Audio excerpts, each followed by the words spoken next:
Let me say that although pedophilia, which says child love, has nothing to do with the abuse of children, these children are not just kidnapped and in some cases bred by families as a cash crop. We have people in the United States of America that breed children in order to sell them. And when they are sold, they come without birth certificates, which means it's easier to kill them and have no one ask where they are. We're also importing children by the plane load. Again, children who have no documentation. It's not just child slavery or child sex abuse. It's also child torture, because you have adrenalized blood. You have the whole blood drinking ceremony of the satanic world. It's also the use of children for harvesting body organs. We'll have the Falun Gong testimony tomorrow. One of the reasons that the Falun Gong are so popular is because they're so healthy, so that you can harvest their body organs and get the very best. And then you have ritual ceremonies and ritual murder, as well as incidental murder.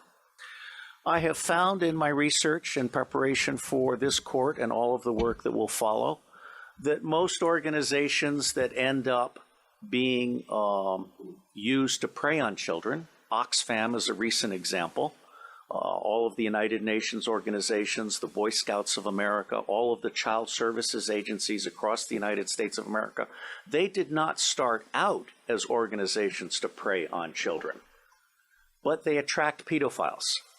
And ultimately, pedophiles end up rising in the ranks and controlling those organizations, so that an organization that initially started out in the service of children becomes an organization that is in fact hunting children.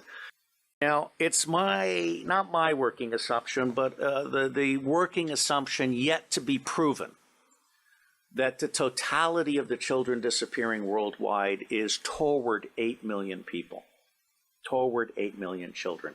In the United States of America, the acknowledged number, not counting the children being bred without birth certificates, not counting the children being imported without documentation, is between 600 and 800,000 a year. Now imagine Africa and East Asia and all these other locations. I personally believe that the number we want to try to document is rising well beyond the official figures, and we have yet to learn what the actual number is, okay? The other working assumption is, how long do these children survive within this system? What I am hearing from the witnesses that I've talked to is 2 years.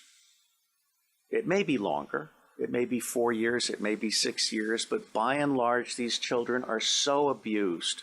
I mean, we're talking rapes by the hour and so forth, that they reach their expiration date within 2 years.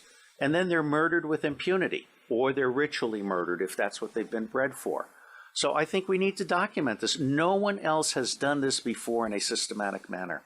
So I believe that Arno Reuser is capable of creating the world's first digital library on pedophilia.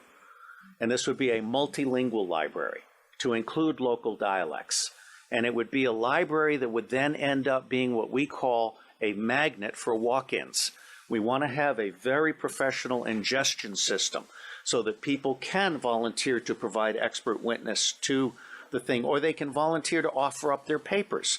There are a number of pedophiles now who are actually ready to turn over their diaries. All right, so I think we're actually doing something really, really huge.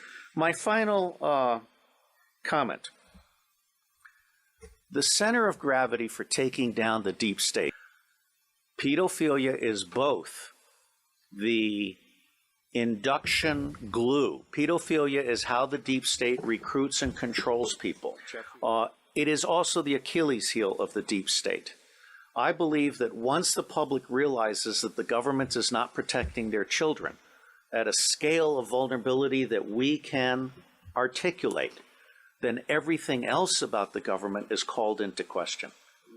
All right? So for me, this is a truly righteous endeavor. And I will end by saying that as much good as it might do to get the British angry, for me, the center of gravity for change is the American public.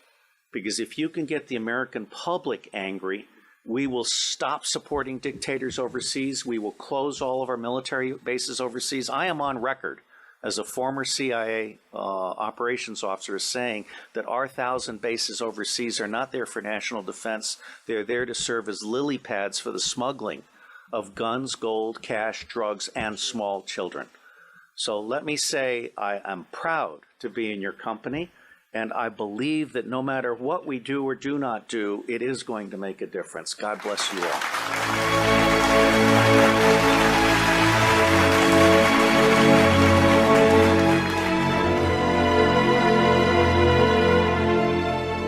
We are the power behind the ITNJ. Add your voice. Sign the treaty.